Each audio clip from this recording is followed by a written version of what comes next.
வணக்கம். இது தமிழ் குரலின் சிறப்பு நேர்காணல். இன்றைக்கு நம்மோடு இணைந்திருக்கிறவர் ஃபர்ஸ்ட் லைன் மீடியாவின் முதன்மை ஆசிரியர், மூத்த பத்திரிகையாளர் டாக்டர் உமாபதி அவர்கள். சார் வணக்கம் சார். மேகதாது விவகாரத்தில் கர்நாடகாவில் இப்போ ஒரே இதாக இருக்குது. இப்போ விஜய் அவர்களுக்கு பிறந்தநாள் அங்கே வச்ச போஸ்டர்களை போய் கன்னட அமைப்பினரை கிழிச்சி எறிஞ்சு எங்கள் ஊருக்குள்ளே எப்படி நீ போஸ்டர் வைப்பேன்னு பிரச்சனைகள் ஓடிட்டு இருக்கிறத பார்க்க முடியுது. கடைசி அந்த கொல்லூர் மூகாம்பிகை கோயிலுக்கு போனப்பவும் அங்கே ஒரு கன்னட அமைப்பினர் வழிமறிக்கெல்லாம் வந்ததை பார்க்குறோம். இப்போ அங்கே காங்கிரஸ் கூட்டணியில் இருக்குன்னும் போது நீங்கள் ஏன் உங்களால் இதை செய்ய முடியாதுன்னு போட்டு எல்லாரும் உழுக்கிறத எதிர்கட்சிகள் கேள்வி எழுப்புறாங்க. என்ன செய்ய வாய்ப்பு இருக்குது அரசு? ஒரு இதையும் இப்போ பண்ணுறதுக்கு வாய்ப்பு கிடையாது. ஏன்னா காங்கிரஸே ஒரு ஆகப்பெரும் துபாகூர் கட்சி. இந்த இந்த நாட்டில் நடக்கக்கூடிய எல்லா தீமைகளுக்கும் அடிப்படை காரணம் வேறு காங்கிரஸ் தான். அதுக்கப்புறம் வளர்ந்து இந்த கிளைகள் ஏகப்பட்ட வந்திருக்கு. அப்புறம் குருவிகள் உட்காந்துருச்சு, கழுதைகள் உட்காந்துருச்சு நிழலுக்கு. இதெல்லாம் அப்புறம்தான். ஆனால் ஆரம்பம் காங்கிரஸ் தான். எந்தெந்த நதிகள் எந்த மாநிலத்தில் போனாலும் சட்டப்படி அது எங்கே துவங்குதோ அது எங்கே வரைக்கும் போகுதோ இந்த ரெண்டு பேருக்கு தான் அது சொந்தம் அப்படின்றதுல இதில் எங்கே இப்போ கடைசியாக முடிகிற இடம் இருக்க மாநிலத்துக்கு தான் அது கூடுதல் உரிமை அப்படிங்கிறது. ஆமாம், அதை காங்கிரஸ்காரன் அப்பயே நிறைவேற்றி ஒரு சட்டம் ஆக்கிட்டு போங்கடா போனோன்னா சுட்டு விடுவோம். ஒரு தனியாக மத்திய இதிலெல்லாம் இங்கே தலையிடக்கூடாது, வர்ற தனியாக வாங்கிட்டு போயிட்டே இரு அப்படின்னு சொல்லி உண்மையான ஒரு சட்டத்தை நிறைவேற்றிருந்தால் இன்றைக்கி இந்த பிரச்சனை வராது. காங்கிரஸ்காரன் இதை வச்சு காலத்துக்கும் அரசியல் பண்ணிகிட்ருக்காங்க. இப்போ அவங்க வேறு ஆட்சியில் இருக்கிறதுனால அந்த ஆட்சியை தக்க வச்சுக்கிறதுக்கு அந்த காலத்தில் எல்லா மாநிலத்திலையும் அவங்க தான் பெரும்பாலும் இருந்திருப்பாங்க. அதனால் இங்கே கொடுக்கணும்னா இங்கே ஓட்டு விடாது. அங்கே அது என்னன்னா அப்போ மத்தியிலே ஆட்சியில் இருந்தாங்க, கர்நாடகாலே ஆட்சியில் இருந்தாங்கல்ல, அப்போ பண்ணியிருக்கலாம்ல.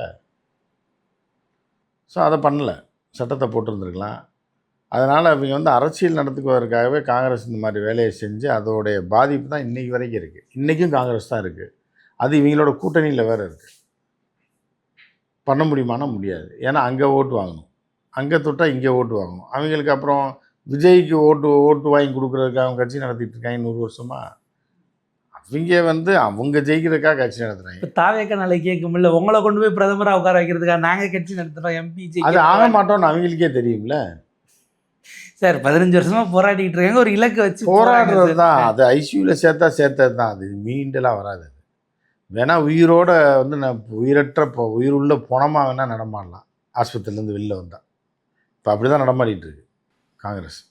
இல்லை, அவங்க சில உதாரணங்களை சொல்கிறதுக்கு வாய்ப்பு இருக்குது. நாங்கள் பார்த்தீங்கன்னா 3% இருந்து ஸ்ரீலங்காவில் ஒரு கட்சி ஜெயிச்சு வரலையா, குறைஞ்சாலும் தேஞ்சு போக மாட்டோம். புதிய கட்சி இல்லை, புதிய கட்சி ஜெயிச்சு வந்துச்சு. பழைய ஜமீன்தார் பழைய ராஜபக்சேனால 3% வச்சு ஜெயிக்க முடியாது. திருப்பி ராஜபக்சேவோடைய ரணிலாலையும் ஜெயிக்க முடியாதுல்ல. அவங்க கட்சி தான் முடிஞ்சு போய் கட்சியே உடஞ்சி போச்சு. வெத்தலை சின்னத்தையே தூக்கிட்டாங்களே. ஏறத்தார ஷேக் ஹசீனா மாதிரி ஆண்டு அனுபவிச்ச கட்சிங்கிற நிலையில போச்சு. அது அவங்க ஊர் காங்கிரஸ்னு நம்ம அது முடிஞ்சு தூக்கி ஊரை விட்டே வரட்டிட்டாங்க. இப்போ இவங்களை ஊரை விட்டு வரட்டாமல் வச்சிருக்க வரைக்கும் சந்தோஷம். பெரிய நாடுன்ற சிஜேபி வர்றதுங்கிறது இவங்களுக்கு தானே ஆபத்து. மோடிக்கு எதிராக அவன் உட்காந்துட்டான்னா அரவிந்த் கெஜ்ரிவால் தூக்கிட்டு போன மாதிரி தான் டெல்லியை தான் பண்ணுறாங்க. அதுக்கு தான் அப்புறம் காங்கிரஸ் ஆட்சிக்கு வர்றக்க சிஜேபி வேலை பார்த்துட்டு இருக்கான் காக்ரோச்சு. அவன் இவங்களை அடியோட ஒழிச்சு கேட்டுறீங்க. அவங்க போடுற சண்டையில் இவங்க அழிஞ்சு போயிட்டாங்க.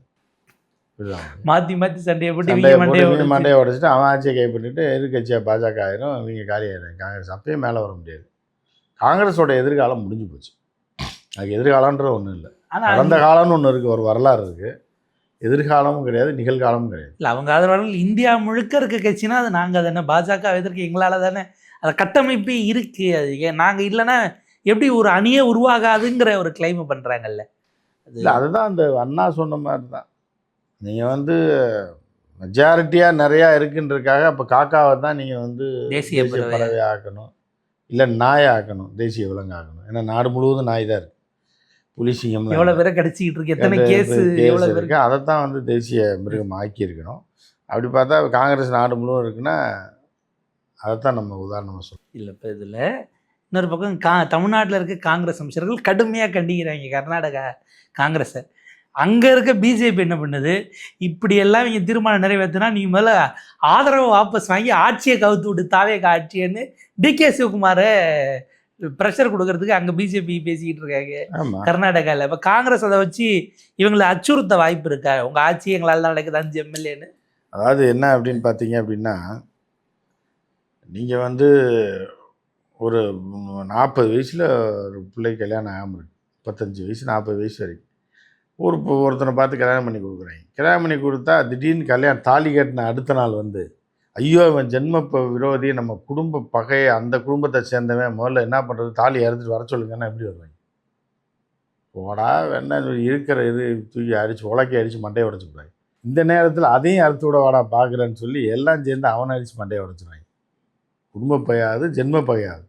உங்கள் தாத்தா வெட்டி கொன்னதே அந்த குடும்பம் தாண்டா. அவன்கிட்ட போய் மாப்பிள்ளை, அந்த மாப்பிள்ளை போய் பொண்ணை கொடுத்துருக்கீங்க. அமிதாப் பச்சன் படம் மாதிரி ஏதாவது சொன்னால் என்ன ஆகும்? அந்த மாதிரி காரணம் தான். காங்கிரஸுக்கு இத்தனை சாக போகிற காலத்தில் கட்சினால ஏதோ ஒரு வகையில் கவுண்டமணி ஒரு படத்தில் எல்லாம் அடிபட்டு படுத்திருப்பான் ஹாஸ்பிட்டலில். அந்த நேரம் என் மாப்பிள்ளை என் பொண்ணை கட்டிங்க மாப்பிள்ளைன்னு. டேய் நாயே, நான் வந்து தேடி இருந்தப்பெல்லாம் தரமாட்டேன்னு, இப்போ நான் இருக்கிற நிலைமையில உன் பொண்ணை கட்டணும்னு சொல்லிடா, அவனுக்கெல்லாம் ஈவி இறக்கிறக்காடா அப்படின்ற கதையில தான் காங்கிரஸ் இருக்கு. ஜிம்பலக்கடி பம்பா ஆப்பிரிக்கா அங்கிள்ங்கிற அந்த காமெடியில் வர மாதிரி தான் இப்போ காங்கிரஸ் வந்து படுத்திருக்கு ஐசியூவில். இல்லை, இப்போ இன்னொரு பக்கம் விஜய் அவர்களுடைய பாட்டுக்கு காங்கிரஸ் அமைச்சர் டான்ஸ் ஆடி அது ஒரு பக்கம் சர்ச்சையாது இல்லை. அதுவும் பள்ளி வளாகத்துக்குள்ள வாடி வாடி வாடி கைப்படாத சீடி பாட்டுக்கு டான்ஸ் ஆடி இருக்காரு. ஒரு அமைச்சரே இப்படி ஆடினா என்ன ஆகுறதெல்லாம் விமர்சிக்கிறாங்க. பிறந்த நாள் முதல்வர் பிறந்த நாளுக்கு ஒரு இது பண்ண வேண்டாமான்னு அவர் கேட்குறாருங்கிறதெல்லாம் திரும்ப சர்ச்சையாகுது. ஆமாம், அவருக்கு சோறு போடுறது விஜய் தானே. அப்புறம் அந்த ஒரு பாட்டை கூட போட்டு ஆடல என்ன இல்லை, ஒரு அமைச்சர் பதவி ஒரு கொடுத்துருக்காங்க. ஆமாம், அதை வச்சு தான் அவர் வாழ்க்கையை ஓடிட்டு இருக்கு. இப்படி ஒரு கனவுல கூட நினச்சி பார்த்தது இல்லாத ஒரு விஷயத்தை செய்யும்போது அவர் ஃப்ளோவில் மாண்புமிகு முதலமைச்சர் ஸ்டாலின் அவர்களுடைய தளபதி ஸ்டாலின் ஆட்சின்னு வேற பேசுறாரு அந்த மேடையில். அப்படியா? ஒரு ஃப்ளோவில் அப்புறம் எல்லாம் திருத்தின உடனே முதல்வர் விஜய் அப்படின்னு அதுக்கப்புறம் மாற்றி சொல்றாங்க. சோறு போட்டோடனே மறந்துடுவாங்க காங்கிரஸ்காரன்றதுக்கு. இதுதான் பெரிய உதாரணம்.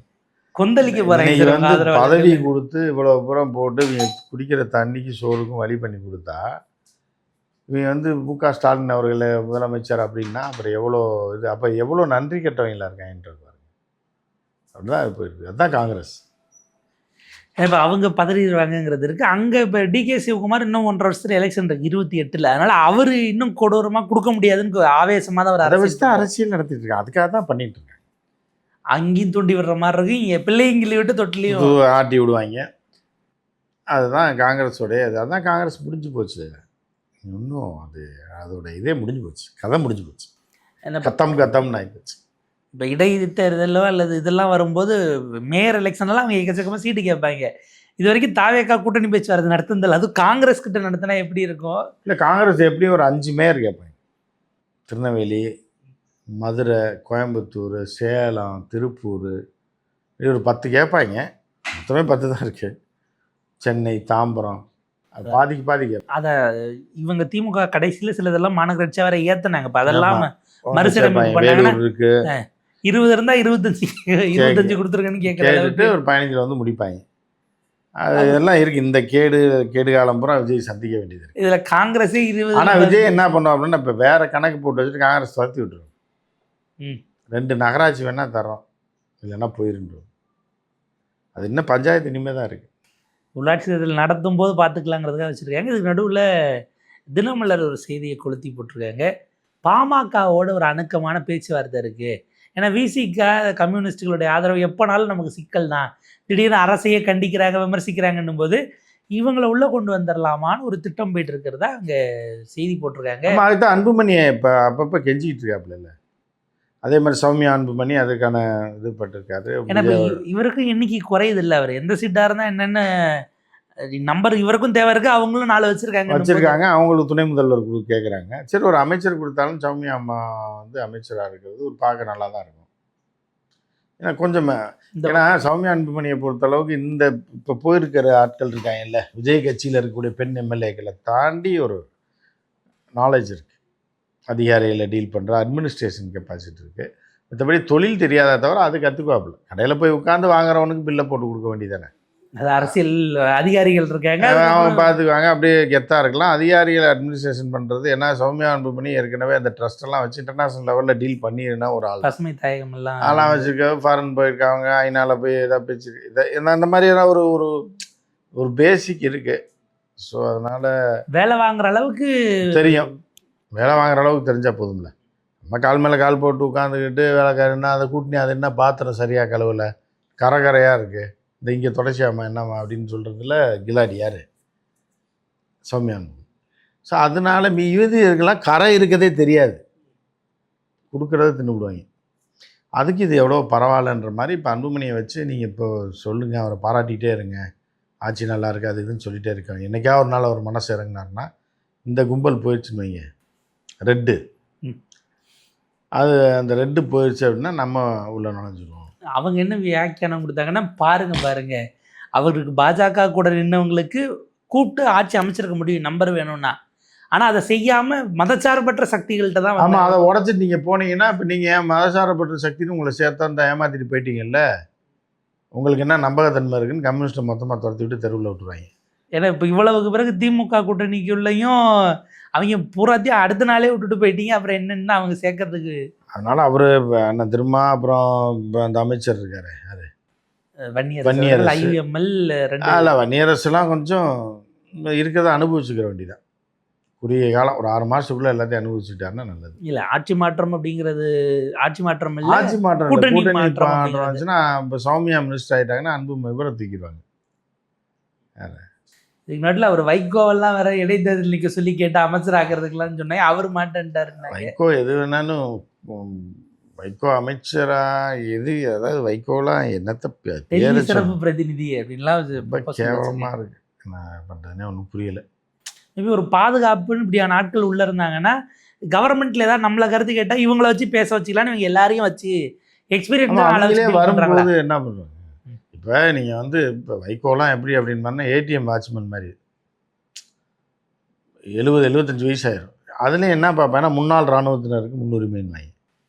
இப்போ நம்ம இவர் கொண்டு போய் துப்பாக்கிலையா சுட போகிறாரு, இல்லை பாகிஸ்தான் பார்டர்லேயே வேலை பார்த்துருக்கலாம் ஒரு இராணுவ வீரர். இப்போ வந்து ஏடிஎம் வாட்ச்மேன் ஆகி துப்பாக்கி எடுத்து சுட போகிறாரா, இல்லை எந்த எதிரியை பார்க்க போகிறாரா, பேருக்கு அந்த யூனிஃபார்ம் போட்டு அதை, ஏன்னா அவங்களுக்கு அந்த பேசிக் தெரியும், எப்படி துவைச்சி போடணும், எப்படி அயன் பண்ணணும் அப்படின்னு தெரியும். டிஃபன் பாக்ஸ் நைட் ஷிஃப்டாக இருந்தால் சுத்தமாக படுத்துருவாங்க அங்கேயே வந்து, யூனிஃபார்மே இருக்காது பெரும்பாலும் நைட் ஷிஃப்ட். அந்த மாதிரி இப்போ வைகோத்துக்கு ஏடிஎம் வாட்ச்மேன் பழைய தளபதி, அவர் இராணுவ தளபதின்ற மாதிரியும், இப்போ வந்து அவருக்கு ஏடிஎம் வாட்ச்மேன் வேலை கொடுத்துருக்கோன்ற மாதிரியும்.